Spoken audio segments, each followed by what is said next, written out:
All right, we're back, and you're not going to believe it, but that was actually the light session, and we've got a lot more to cover in this one, so now I'm going to actually speak quickly. See, I knew you were thinking. You know, they say that people only remember 2% of what you say, and I have taken that to heart. So I say way more than everybody else, because 2% then is a bigger ultimate number, right? So that's my theory of communication, is speak as quickly as possible and people will remember more of what you say. I don't know if it's actually true. I haven't measured it, but I've been, well, I don't know, you guys can tell me if it's going to work.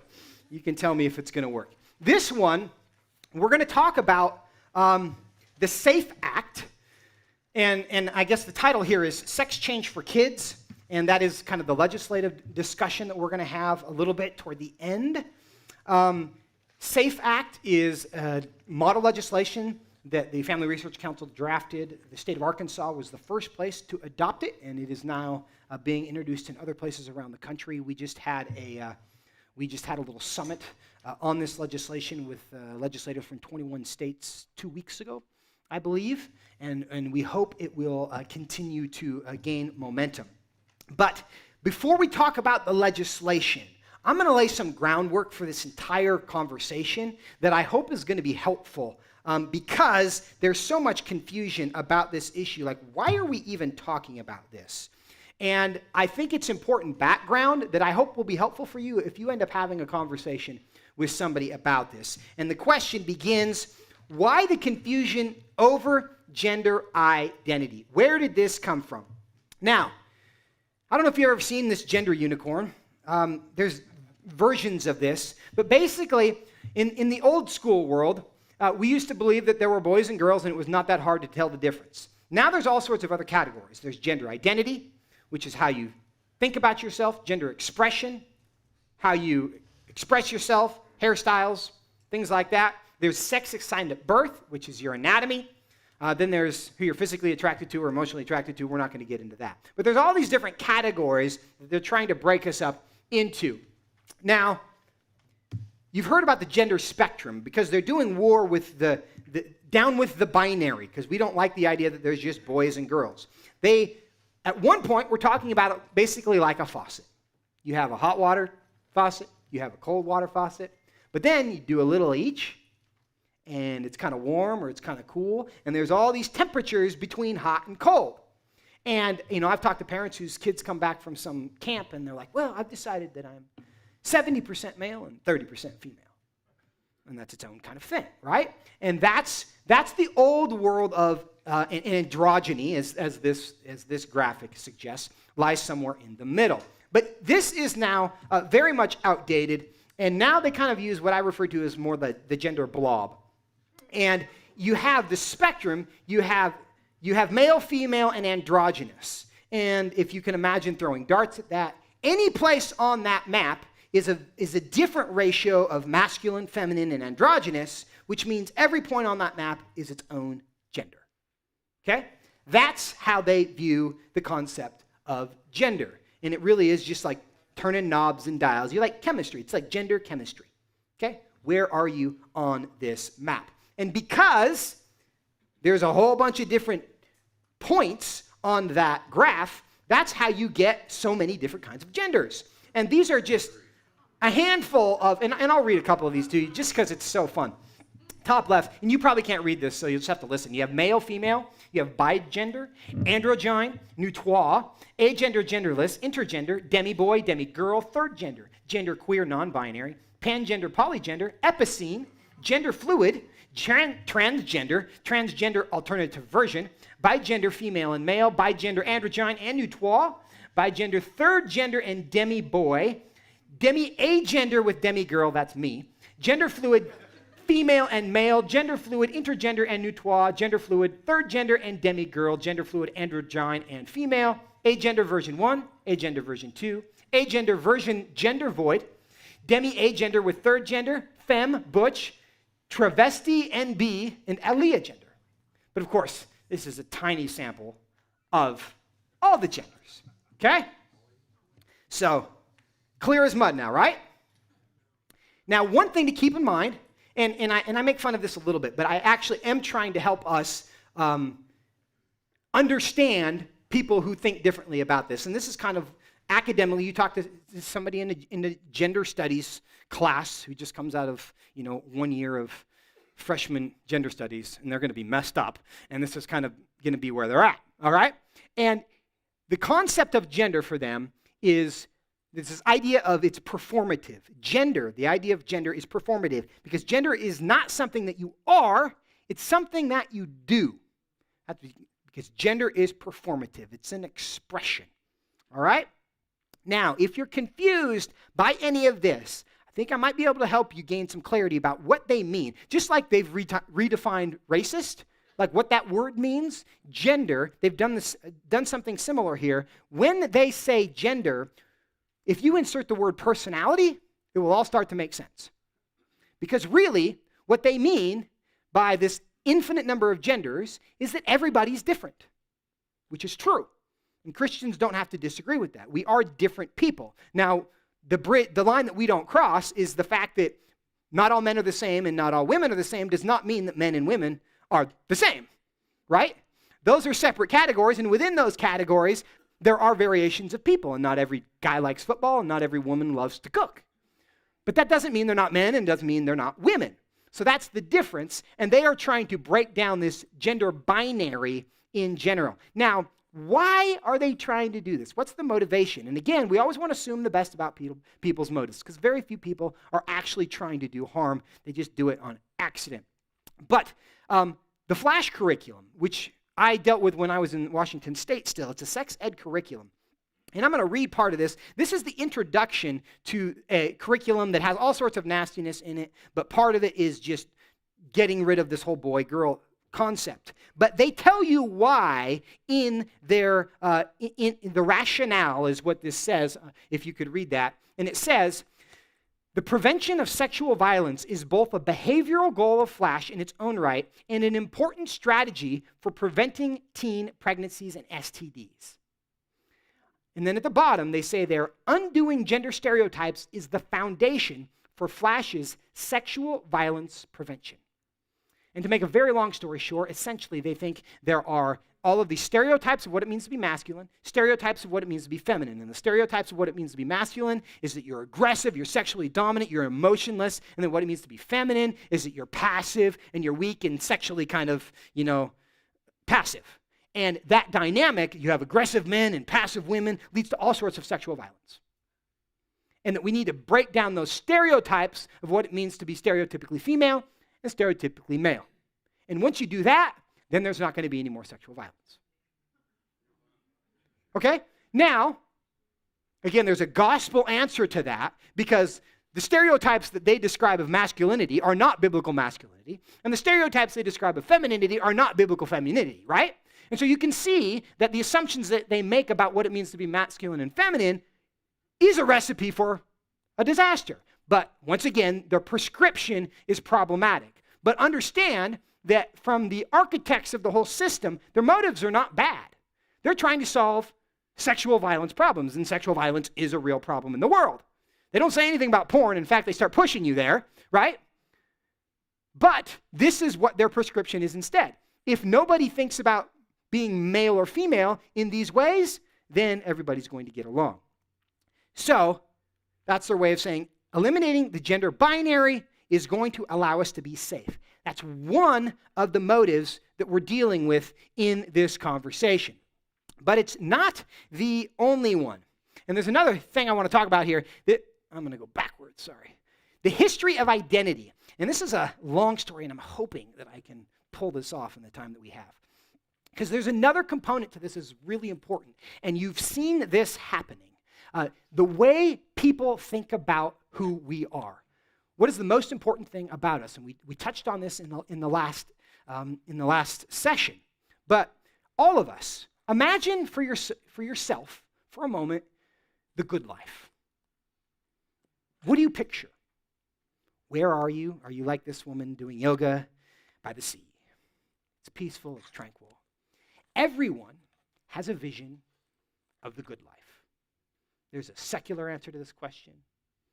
There's a Christian answer to this question. But of course, if we could get inside each of our heads, we would have slightly different variations on what this looks like. But the good life, that is ultimately our identity. That is who we aim to be. That's what we desire. That's what we see as good. Okay? Now, why does this matter?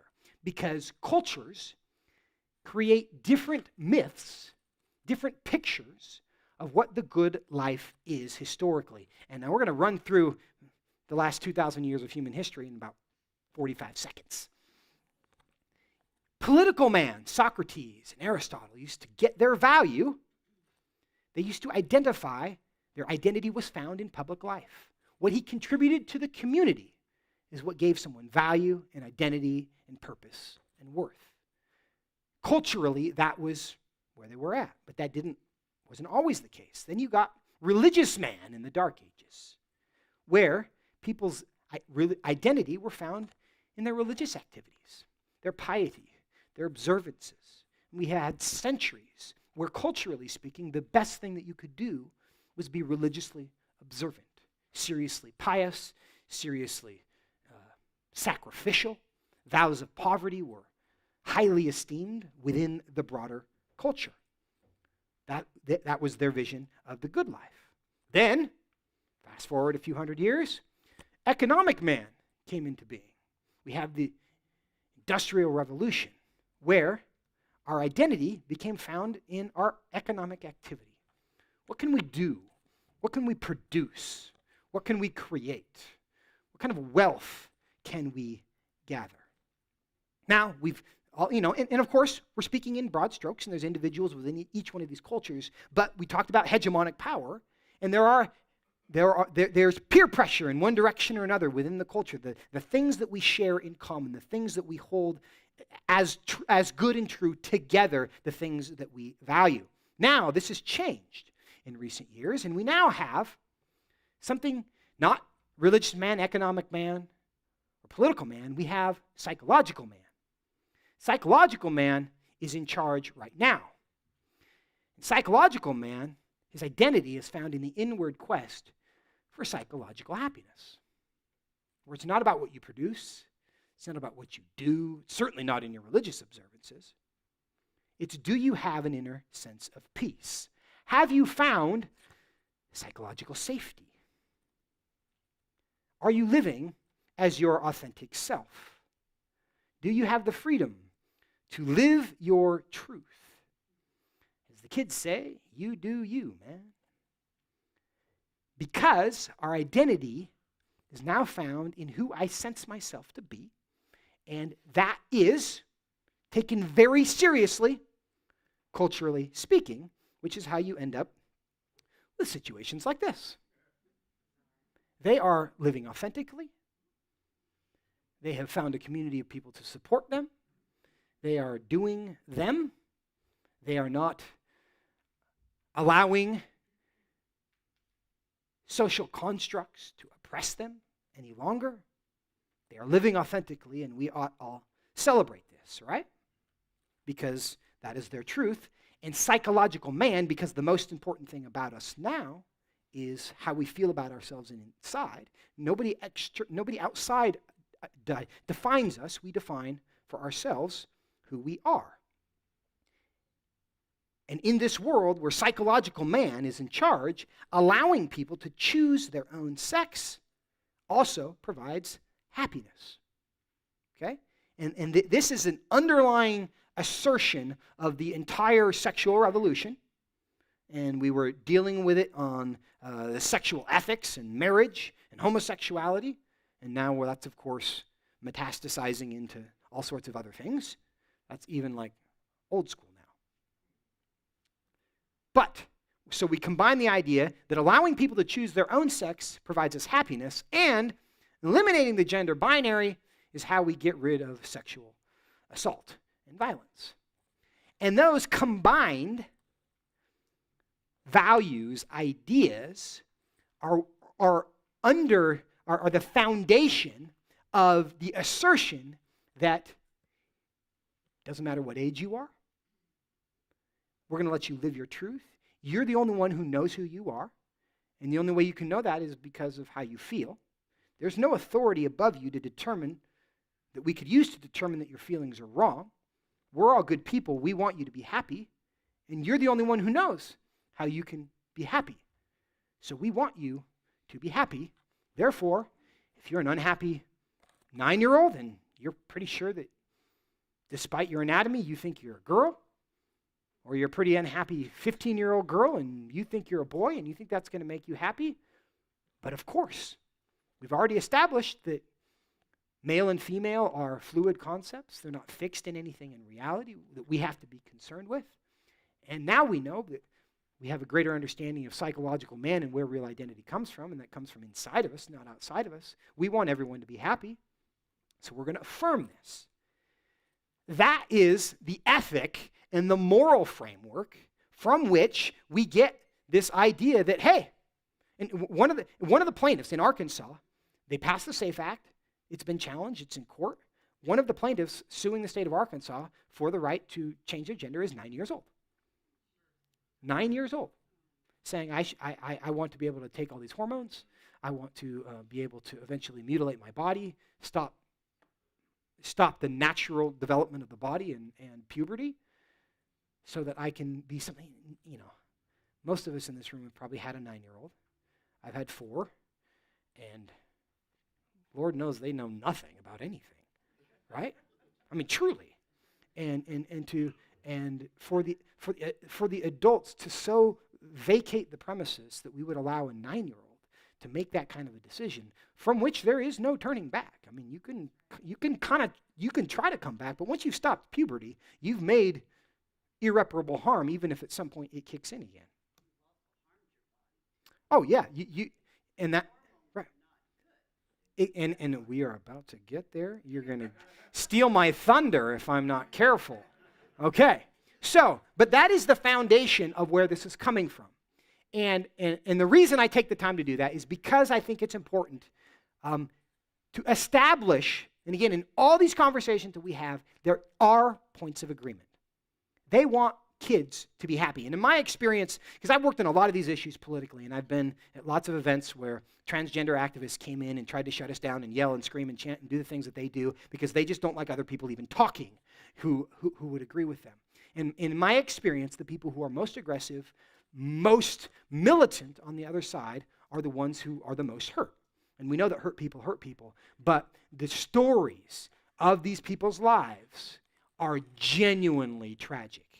And the reason they care so much and the reason they hate you and I so deeply is because they attribute their pain to people like us, and they badly want to prevent other children from experiencing the pain that they did. And there's nothing wrong with that motive. But as in all things, because they misdiagnose the problem, they misdiagnose the solution. But just understand that we really do have similar goals. We don't want 9-year-old kids to be miserable. We don't. But we have a very different idea of where that solution is. So the problems with their solution is what we're going to talk about here. Transgenderism, and this is important, the foundation for why the SAFE Act is important, why legislation like this is necessary. Because transgenderism is a social contagion, which I'm going to distinguish from gender dysphoria in a moment. Now, what do I mean by this? And Gallup recently did a poll last few months. 1.8% of Gen Z identifies as transgender. 1.8%. That seems like a pretty small number. Well, keep in mind that it is 9 times higher than Generation X and those before. So we've seen almost a 10-fold increase in one generation of people who identify as transgender. According to the American Psychiatric Association, for natal natural males, the prevalence of transgenderism ranges from 0.005 to 0.014, and for females from 0.002 to 0.003. That's the historical number. And now we have 1.8% of an entire generation doing this. It gets worse, and I'll show you this in a second. But I'm going to distinguish between, because transgenderism used to be associated with gender dysphoria. And gender dysphoria is a legitimate psychological condition where people experience real emotional distress, feeling like their mind and their body are out of alignment. And that's a real thing. But Because of the gender binary, the conversation, the gender blob, all of those things, the way they're talking about turning the dials on gender, there's a whole bunch of kids that think, well, I don't really love football. I guess that means I'm quarter female. And they translate that into meaning they're transgender. And so you have a much higher number of people identifying as transgender than actually experience gender dysphoria. Okay? That's an important distinction in these numbers. The phenomenon here is called rapid onset gender dysphoria. Now, related, but slightly different topic, George Barna just did a poll he's released in the last month. And according to his survey of 18 to 24-year-olds, 39% of them were identifying as some form of LGBTQ. 39%.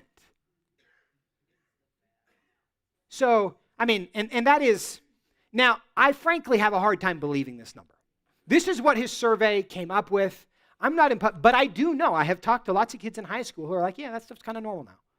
Like, it's not even like, it's kind of beyond the point of even being cool, because it's kind of cliche, like everybody's trans, everybody's bi, right? Because everybody's trying to like get a piece of the social cred.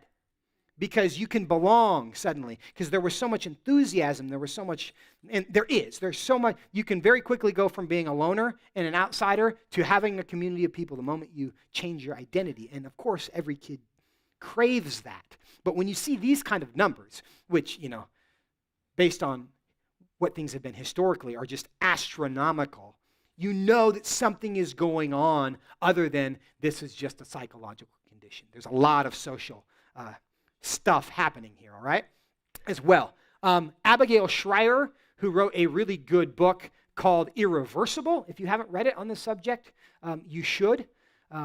Abigail Schreier, she notes on this subject, most Western countries have seen a 1,000 to 5,000% increase in, interestingly, mostly white, teenage females seeking treatments from gender clinics and psychologists, many of whom advise the teen to socially and medically transition, whether through hormones or surgery or both. So in the whole Western world, somewhere between 1,000 and 5,000%. This is not a medical issue. There's much more going on here.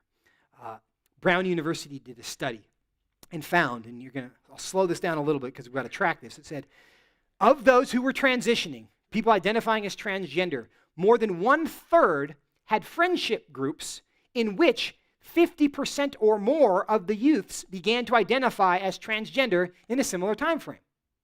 That makes sense? So your 15-year-old has a group of friends. She decides she's transgender. What do you know? 5 of her friends did the same thing in the last 3 months. Again, not a medical situation. There's something much more going on here. What's interesting about this study is that Brown University actually mothballed this because they did not like the implications of this study. So they pulled it, and that was kind of a controversy. They basically decided this is not helpful to our political cause, so we're going to get rid of it. What's that? Well, it's self-censorship. It was their own professor, their own study, but it's like, again, follow the science, except when we don't like the science. The second point that's important to keep in mind, and you probably know this, but it's always important to remember in this conversation, gender dysphoria usually goes away on its own. A summary of this, and there's lots of studies that support this, but studies consistently demonstrate that the vast majority of children who are gender nonconforming or experience distress at identifying with their biological sex come to identify with their biological sex in adolescence or adulthood, thereby rendering most medical health care interventions unnecessary. So, and it's, depending on the study, there are left-wing groups who have found it's basically a 90% desistance rate for gender dysphoria. And some lower than that, but always a supermajority. Nobody has ever found a, 20, 30, 40%. It's always 70, 90% of kids. Historically, that's been the case. But of course, what happens when they undergo hormone treatments at 13, at 14? They're stopping puberty at 9 and 10 years old. You have a very different situation that you're dealing with. And of course, we haven't even begun to experience the fallout of that because not enough time has passed, because it's just been the last 5 years that we've started shoving our children into this factory in the way that we have been. Speaking of factories, the third reason this is a problem, sex reassignment is big business. Blaine referred to this at the beginning, and I have Planned Parenthood's logo there for a reason. According to Planned Parenthood's own website, they are now the second largest provider of, quote, gender-affirming hormone care in the country. And I love how it's it's conversion therapy to tell a boy that he's a boy. It's gender-affirming to tell a boy that he's a girl. It's always the language. It's always the language. They took the word gender, they took the word racist, gender affirming. Everything is upside down world because they're always trying to manage the way people think about it. And it's really important. Do not accept the premise. Do not use their language. Do not use their words. Because the moment we start using their words, we grant the premise of their words, and they start winning just by default, which is why, and I have a whole other thing on this, I never use preferred pronouns because it's a lie. Because it's granting the premise that any of us has any say about our sex and our gender. Now, I don't pick a fight about it. I try to use their name if I'm dealing with somebody. But this is a live not by lies kind of issue for me, where the church cannot bow to the golden idol of the fact, to Nebuchadnezzar's golden idol, saying, just acknowledge that we have a say in who we are. We do not have a say in who we are. God determined that for us, and we can in no way suggest that that's not the case. But that's an aside here. On this point of Planned Parenthood and their involvement in this, Abigail Shrier, I mentioned the author of the book Irreversible. She later, after she wrote that book, Irreversible, has continued to work on the subject. She interviewed a former Planned Parenthood employee. This is in the last 6 months, I think. She said, and this is the employee, said about Planned Parenthood's work, trans-identifying kids are cash cows, and they are kept on the hook for the foreseeable future in terms of follow-up appointments, blood work, meetings, etc., whereas abortions are, hopefully, a one-and-done situation, she noted. As far as whether the clinic ever turned someone requesting cross-sex hormones away, she said, none of the girls. One of the boys who did confess that he smoked so much weed that he was doubling up his estrogen, we did end up ceasing his therapy until he saw, I think it was like a substance abuse counselor or something like that. But other than that, we never turned anybody away. So you have a condition that is, there's no other medical condition that's self-diagnosed, right? Go tell your doctor that you know, how much do they hate Google doctors, right? Every doctor mocks the guy who goes to Google to try to diagnose himself. Except if you go to TikTok and you determine that you're transgender, then Planned Parenthood will give you hormones for as long as you want them. And in some places, the government's going to pay for them now, right? That's the way it works. Self-diagnosed, but it is a cash cow.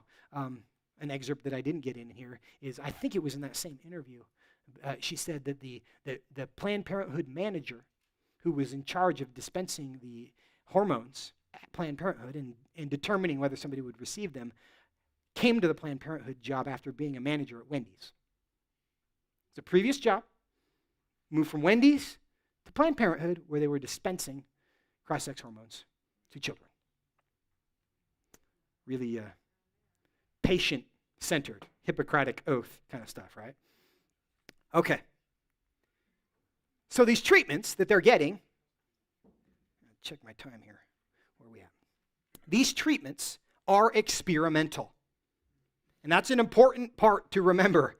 I have the source here. Healthcare providers are also prescribing cross-sex hormones for children who experience distress at identifying with their biological sex, despite the fact that no randomized clinical trials have been conducted on the efficacy or safety of the use of cross-sex hormones in adults or children for the purpose of treating such distress or gender transition. The vaccines have received more study than these cross-sex hormones in many cases for the purpose. I mean, some of these are drugs that have been approved for different purposes, but not for the purpose that they're being prescribed for now. And in the old world, when we cared more about patient care than politics, that would be a reason to pump the brakes and say, no, we can't do this. But not today. What are the risks of these hormones? Well, for boys, just taking the hormones gives you a higher risk for blood clots, high triglycerides, cardiovascular disease, high blood pressure, diabetes. For girls, high red blood cells, high cholesterol, cardiovascular disease, high blood pressure, diabetes, destabilization of certain psychiatric disorders. And I mean, one of the many tragedies about all of this is you talk to people, one of FRC's, one of the people who works there is a trauma scholar, a scholar who works on trauma. And basically, 80% or more cases of kids struggling with transgenderism and these identity, there's always underlying trauma issues. And the tragedy is, there is this sense when you go through this transition, just because you're in so much pain, you have all this trauma, they don't confront the root of that. We're not going to counseling because you can self-diagnose this yourself. 24 hours later, you can be taking cross-sex hormones because Planned Parenthood will give it to you. You don't need to go to a therapist, say, and get a prescription. None of that is necessary. And so you have all this underlying trauma, which usually exists.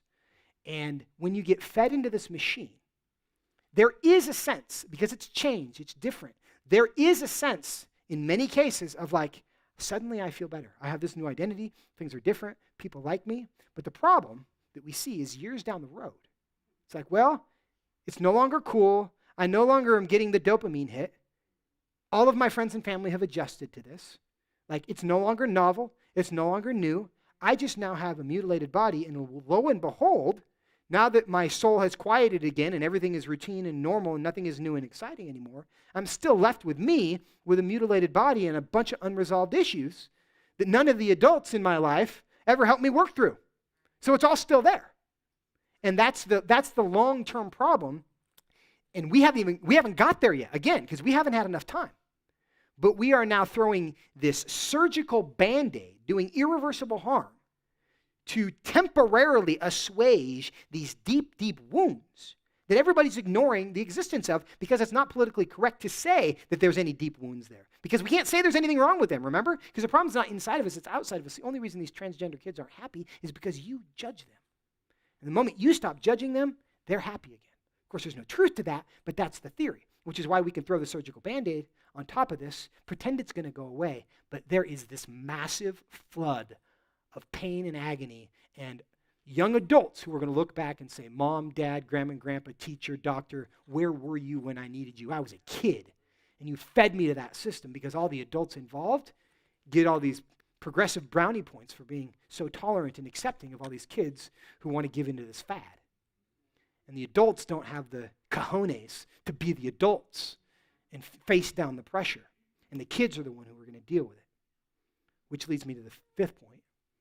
There is no evidence that any of this is helpful. One early 2010 study of puberty suppression for gender transition reported gender dysphoria did not resolve as a result of puberty suppression. A more recent 2018 study reported that, quote, our psychometric data suggests that the impact of puberty blockers on reducing psychological difficulties is limited. It's not helping. The most thorough follow-up of sex reassigned people, extending over 30 years and conducted in Sweden, where the culture is strongly supportive of the transgendered, documented their lifelong mental unrest. 10 to 15 years after surgical reassignment, the suicide rate of those who had undergone sex reassignment surgery rose to 20 times that of comparable peers. And of course, the suicide argument leads everything. If you have a legislative debate here, you will face a parade of tears of people who are genuinely broken and genuinely sad, and the grace of Jesus needs to be there. But they will come in person after person after person saying, if you do this, I'm going to kill myself. If you do this, my kid's going to kill themselves, and the blood's going to be on your hands. I've been in the hearings. That's all they got. It's all they got. We have to be prepared for it. But that is the argument. There's no facts to support that because, yes, they are a troubled population and we have tons of compassion for them. But the prescription they are giving does not actually solve the problem, and that's what is the important point that we have to continue to make. Actually, I got that in there too. In 2016, the Centers for Medicare and Medicaid Services revisited the question of whether sex reassignment surgery would have to be covered by the Medicare plans. Despite receiving a request that its coverage be mandated, it refused on the grounds that we lack evidence that it benefits patients. Anybody remember who the president was in 2016? That transphobe Barack Obama, right? So his health department found no evidence that doing this for transgender people actually benefits them, so they refused to pay for it. That was 5 years ago. 5 years ago. Look where we're at now. So, I don't know if you can read this, but I'll let you try. And the bottom it says, say, What's a mountain goat doing way up here in the cloud bank? Now, yeah, it's Gary Larson. It's the far side. Miss all that. But the point here is, are we letting the facts determine our view of reality? Or are we letting our view of reality shape our facts? And we are, culturally speaking, in an airplane, driving into a mountain. We're staring at a mountain goat. It's giving us a really good signal that this isn't going to go well, but we refuse to ignore the presence of the mountain goat because we don't like the implication, which is I might not be correct. We are completely unwilling, not we, but we culturally are completely unwilling to consider facts that are inconsistent with our worldview. And we see this all over the place. And frankly, it's one of the reasons why politically I'm really optimistic, because the left cannot control itself. Self-control is a fruit of the Spirit. And it's not possible. Their worldview does not allow them to pause and reevaluate and consider whether there's weaknesses in what we believe or whether we're just doing too much. They have to. Their worldview compels them to push even harder at all times, which is why they're convinced that what happened on Tuesday in Virginia is a result of the fact that they're just not progressive enough. And God bless them. Politically speaking, God bless them. But there's this whole other side to this, and that's the plane flying into the mountain goat. And there are kids on that plane that they are flying into mountains because they refuse to reconsider or reevaluate or consider any information that suggests I'm not in control. I'm not God of myself. And that's ultimately what they're at war with. It's, as we all know, a very spiritual war. So there's opportunities because all we have to do is not be insane. But we can't make light of what is actually happening. We have to fight for these kids because the future is coming and we are going to be accountable for what we do or don't do for them. And there have to be adults in their world saying, you can't do this. You can't do this. This is not what's best for you. And even if you're wrong, at least we got to be on record saying we were not for that nonsense. There's going to be a lot of rich class action. There's going to be a lot of rich lawyers in about 10 years from now because these gender clinics are going to get sued. And I've almost thought about going back into litigation just to do that. Yeah, no, I mean, but truly, the ways in which they have diverted from all traditional medical practices, the lack of informed consent. I mean, there's all sorts of issues, but it's all driven by just this political agenda. So, where are we at here? I think we're 7 minutes, I think, for questions. How about that? So, yes, ma'am. Yeah.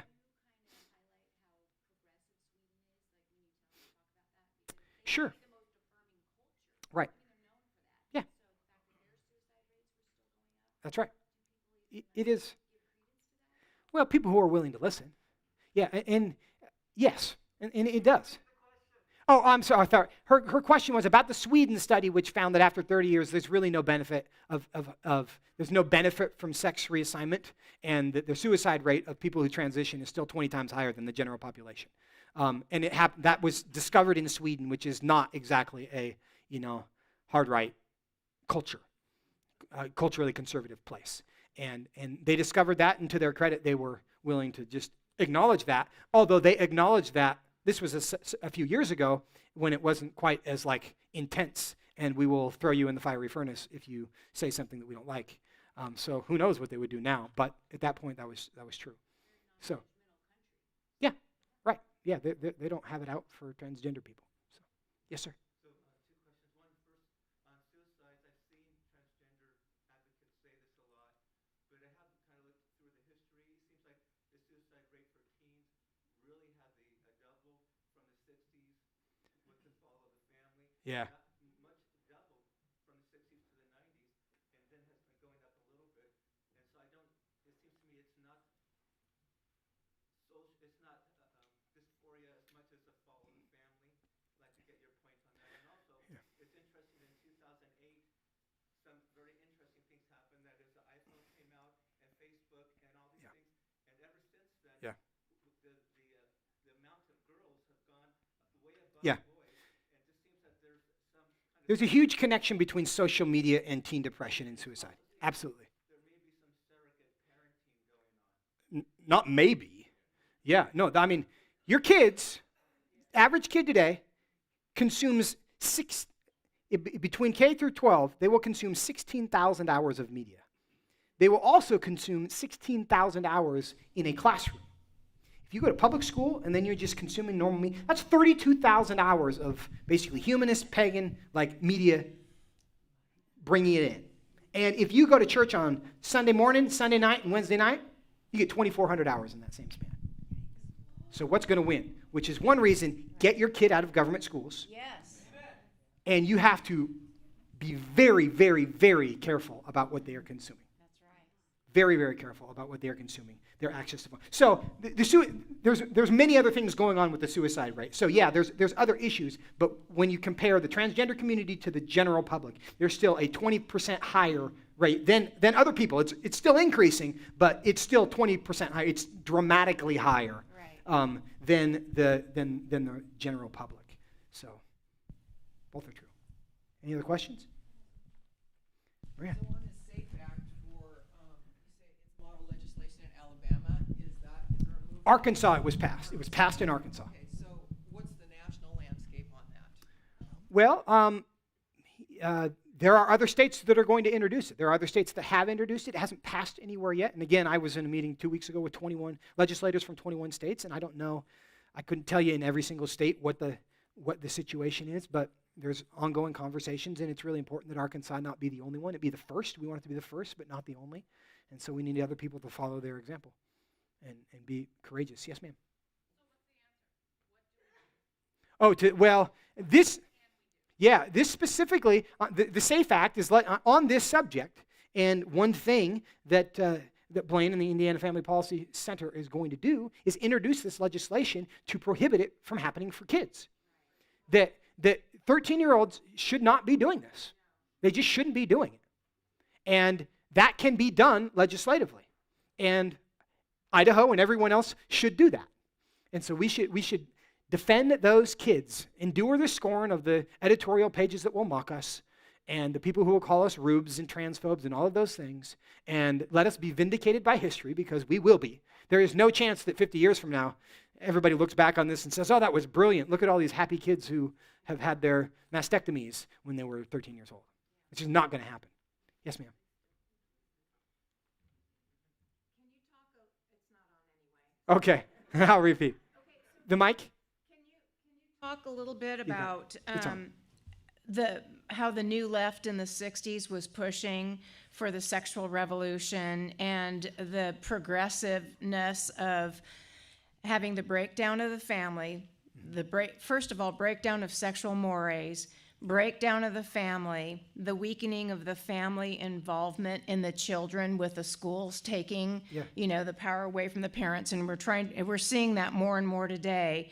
And really, the whole transgender critical race theory is really an American version of Marxism. So instead of class warfare, we have this kind of a hybrid version of Marxism separating us into different classes. It's the bourgeois and the proletariat with different names. With different, yeah, exactly. And how that whole thing I guess what I'm saying is maybe you have already seen where this is going, that not only with the breakdown of social mores, breakdown of the family, the trying to disempower parents to have control over their children, which is the natural order. Yeah. A point on that, why that doesn't happen. We talked about psychological men and the need for psychological safety, and that's where identity is. Yeah. Why is there a war with parents now and the church?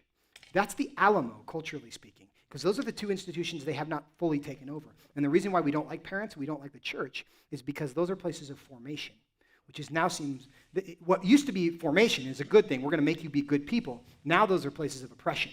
Parents are oppressors of their oppressed children. And so the social justice warriors have to come in and free the kids from their parents who are trying to deny them the opportunity to live authentically. Right, and I think the goal always was the church, to come after the church. Of course. Well, I mean, because everything is ultimately heaven and hell. Yeah. Yeah, and so we are fighting principalities and powers, and the church has not been fully taken over, and never will be, of course, and the family has not been fully taken over, but that's where the battle lines are right now. We saw that in Virginia, which is why we have to hold that line. Yes, ma'am.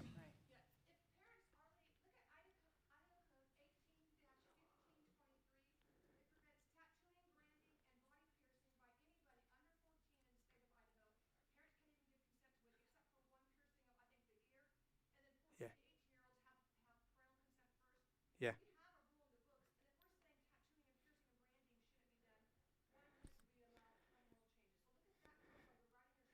Yep.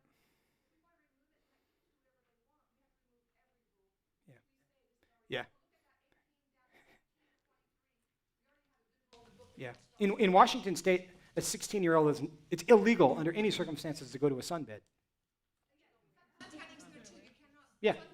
But go ahead and get your mastectomy. Sir, you had a question, I think? Comment? Question? What happens to the breakdown of common sense, especially in some of our legislators? Well, I mean, it goes back to yeah, the things you already pointed out. well, it's worldview, and I have a whole other presentation that I'll do a 30-second version of right now. Worldview. It all comes down to what you believe about origin, meaning, morality, and destiny. Where did I come from? Who determines what is right and wrong? Does my life have purpose and why? What happens when I die? Somebody who believes that my life is an accident, I determine what is right and wrong for myself. I'm accountable to nobody because there's no one to be accountable. They will make very different decisions than somebody who believes my life has a purpose. God determines what is right and wrong. He knows what's best for me, and I'm accountable to him when I die. People might look exactly the same. You make different assumptions about that. You're going to reach different conclusions about absolutely everything. So it seems like common sense to you. It's common sense because we're starting from this framework of there are rules that exist, and I benefit by applying those rules to myself and conforming myself to them. They come from their starting assumptions are totally different. There are no rules. Truth is something I feel. I determine for myself. So logic itself is illogical because there's no such thing as truth. And the whole purpose of argument and logic and reason is to find what is true. And when you deny the existence of truth, what's the point of a conversation and a debate? It's just all about being allowed to be able to do whatever I want to do. So, yeah, your currency, our currency of logic and argument and facts doesn't apply because their worldview does not have a standard of truth to apply to. It's not possible for them to be wrong because their intentions are good. That's what determines whether you're right or wrong. Which is why they're going to continue to run off this cliff, is because they never engage in self-reflection because their worldview doesn't give any justification for self-reflection to ever happen because it's not possible to be wrong. It's the definition of the shifting sand. Right. That the natural man builds his house on. Yeah. And when the winds and the waves Yeah. beat against that house, huge is the crash. Yeah, and because there's no foundation. right. And the crash is here, but we are the rebuilders, right? And that's the good news of all of this, is his kingdom, his truth is marching on. We are out of time. I think you're here with the hook. Thank you guys so